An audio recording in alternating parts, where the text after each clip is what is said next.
Les résultats des travaux des auteurs sur la réaction de quémande du poussin de guirlande argentée à diverses leurres de bec sont résumés sur la figure à droite. Pour la première expérience, qu'est-ce qui change dans ce leurre? C'est la tache qui change de couleur. Nous constatons que la tache rouge donne le meilleur résultat, suivi de la tache noire, et ainsi de suite. Ici, les résultats sont exprimés en fréquence relative des bonnes réactions par rapport à plusieurs coups de bec. Le bec sans tache donne le plus faible résultat. La seconde expérience, on a voulu voir si la couleur du bec a un effet sur la quémande. Les résultats montrent qu'à part le bec rouge qui donne un bon score, toutes les autres couleurs du bec aboutissent à des résultats moins importants et presque égaux. On peut dire que c'est toujours la couleur rouge qui induit la réaction du petit. Pour la troisième expérience, on a changé la couleur de la tête, mais avec toujours le bec jaune et la tache rouge. Les scores sont maximaux et sont comparables. La quatrième et la cinquième expérience testent l'importance de la forme de la tête et du bec et montrent qu'elles sont secondaires puisque la réaction du poussin est maximale pour tous les heures. La quatrième et la cinquième expérience testent l'importance de la forme de la tête et du bec et montrent qu'elles sont secondaires puisque la réaction du poussin est maximale. Donc, c'est la tache rouge par son contraste avec le bec qui déclenche la réaction de quémande du petit. Alors, pour Tinbergen, le nouveau-né possède une image mentale du parent qui a une valeur de stimulus déclencheur de la sollicitation.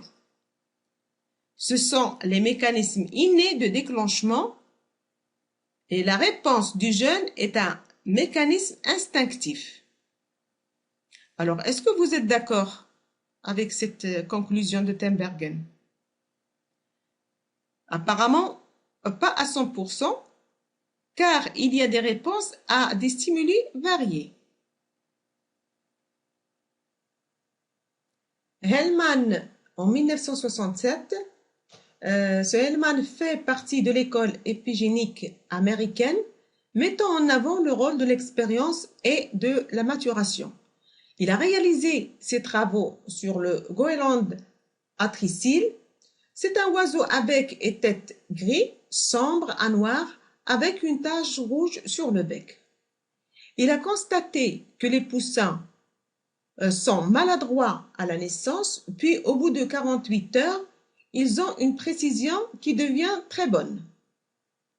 Alors, il a fait la première expérience qui consiste à tester la précision des coups de bec à l'éclosion.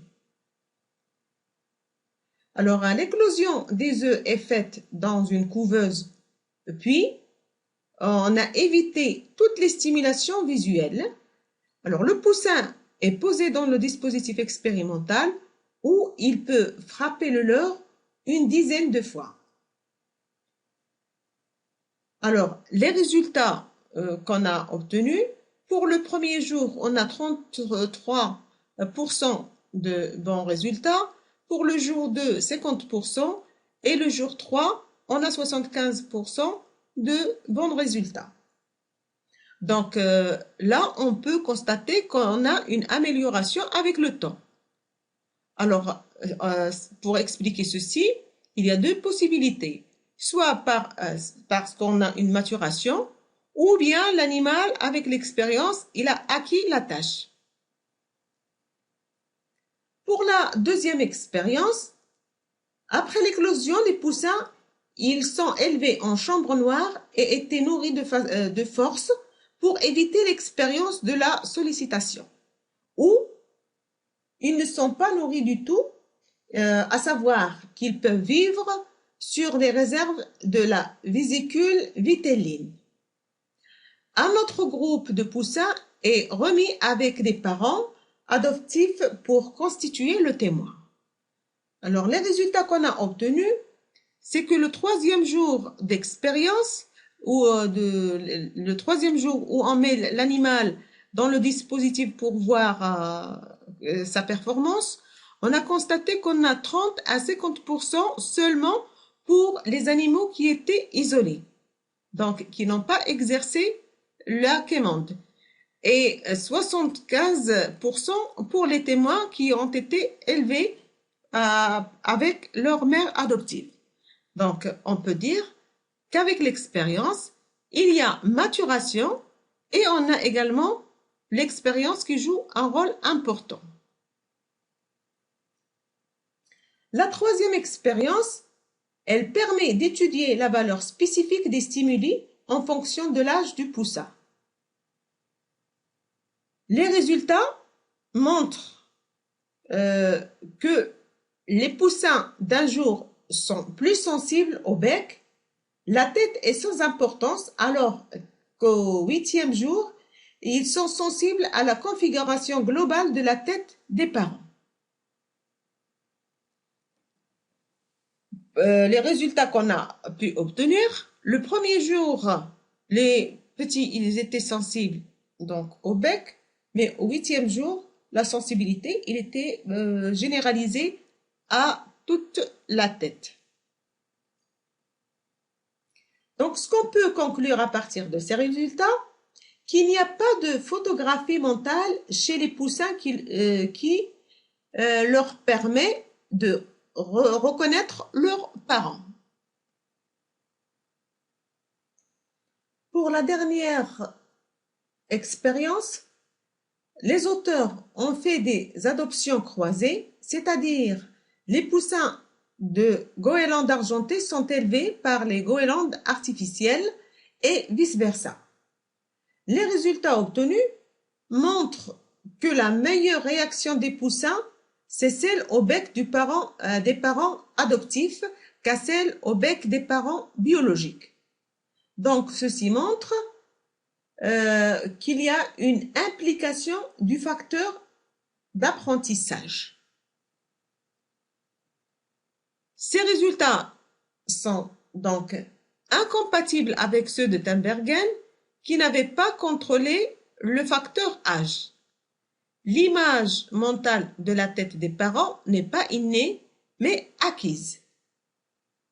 Ce qu'il faut noter également, c'est que l'apprentissage est lié au renforcement par la nourriture. En effet, s'il n'y a pas de renforcement par la nourriture, le poussin ne reproduira pas le comportement. Si par exemple on donne une graine sur un papier à un poussin de poule, s'il arrive à l'attraper, il l'avale tout de suite, il va reprendre le picorage à chaque fois qu'on lui présente la même chose. Alors que si on lui donne juste un dessin qui ressemble à une graine sur un papier, donc il n'y a pas de vraie graine, le poussin essaie de l'attraper, mais comme il ne peut rien avoir, il se résigne et ne fera plus de picorage. Ça, c'est entre parenthèses.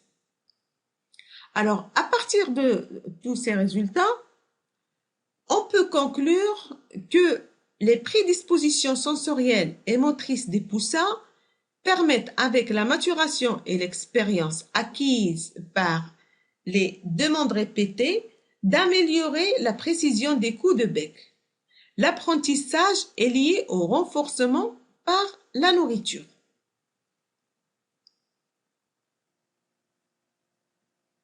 Nous allons voir maintenant l'influence de l'expérience sur le comportement inné. Et l'exemple qu'on va prendre est celui de la nidification chez les inséparables.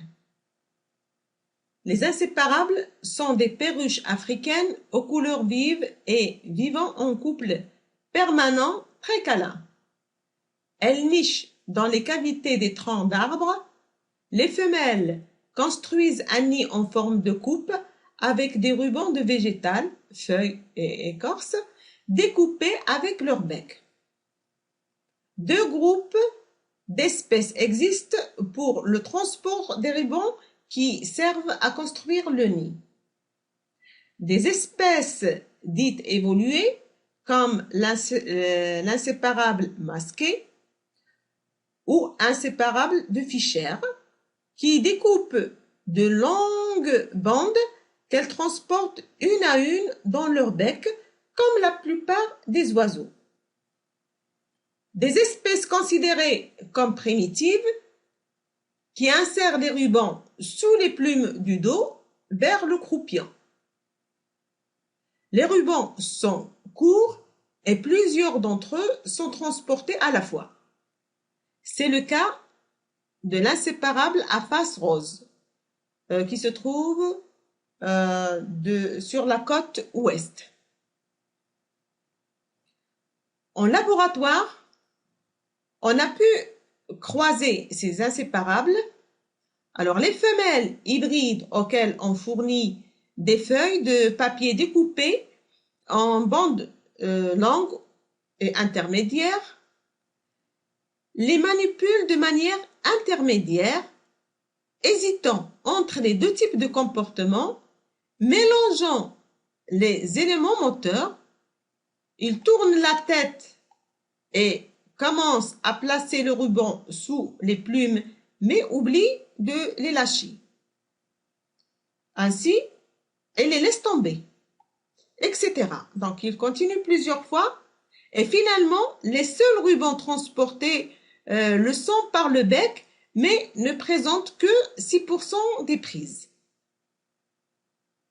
Après 2 mois d'expérience, les essais infructueux persistent, mais 41% des items sont transportés dans le bec. Après 2 à 3 ans, les hybrides se comportent à peu près normalement, mais tournent toujours la tête vers le croupion avant de s'envoler avec le ruban dans le bec.